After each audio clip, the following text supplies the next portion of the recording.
असते श्रुती घरात एकटीच आहे व ती कंटाळते व ती तिच्या मैत्रिणीला घरी बोलावून काय करते ते आपण त्यांच्या संवादाद्वारे ऐकूया. खुर्ची देणं पाहिजे.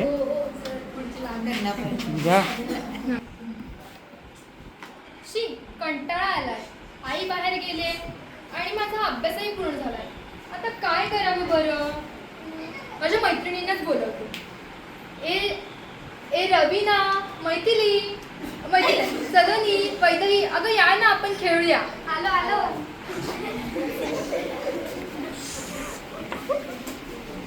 काय खेळायचं?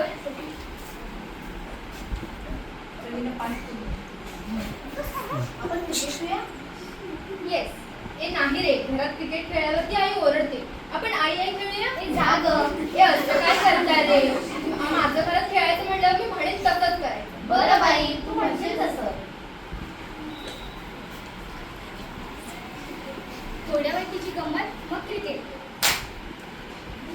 तुम्हाला सर्वांना भूक लागली असेल ना? खूप लागली. तर मी पोहे बनवते. सलोनी, ऐकतेस का? घरात पोहे आहेत पण लिंबू आणि कोथिंबीर नाही. जाऊ जरा आणतेस का गं?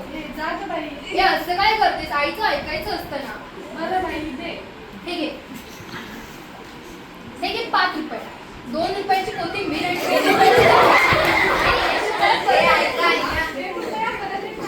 ते कसं बरं? बघ, 2 रुपयाची लिंबू, 2 रुपयाची कोथिंबीर आणि 1 रुपयाचं चॉकलेट. सलोनी, चॉकलेट खायचं नसतं, त्याने दात खराब होतात. तुझ्यासारखंच ना? अरे छान आहे बघ, पेपरात वाघाचा फोटो आलाय. अगं तो वाघ नाही, वाघीण. ते तुला कसं कळलं? वाच ना बातमी. अरे हो, खरंच पेपरात वाघिणीचाच फोटो आलाय. पण ती अशी पडले का वैदही? अगं तिला काही माणसांनी गोळ्या घालून ठार मारलाय. ठार मारलं? ते का बरं? आणि ती नरभक्षक होती ना म्हणून. नरभक्षक म्हणजे काय गं वैदही? नरभक्षक म्हणजे ती माणसांना खायला लागली होती. माणसांना खायला लागली होती का बरं? तिला जंगलात ससे हरण नव्हते का खायला? आपण जंगल सोडली ना. जंगल सोडल्यावर कुठे ससे आले हरी? हा, आणि बरं का, तिला एक बच्चा सुद्धा आहे. काय म्हणतेस वैदही? बच्चा सुद्धा? माझी आई थोडा वेळ बाहेर गेली तर मला रडू येतंय. आता त्या बच्चाची आई तर मेली. आता तो बच्चा काय करेल? खरंच आपण काहीतरी करायला हवं. आपण काय करणार? आपण तर लहान मुलं.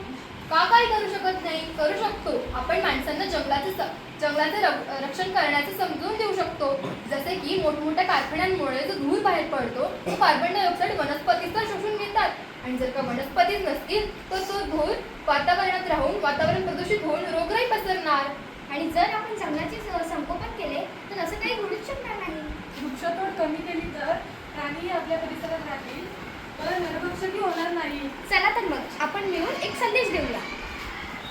झाडाविना ढग गेले, ढगाविना पाणी गेले, पाण्याविना शेती गेली, शेतीविना समृद्धी गेली, समृद्धीविना सारे हवालदिल झाले, तितके सारे अनर्थ वृक्षतोडीने केले.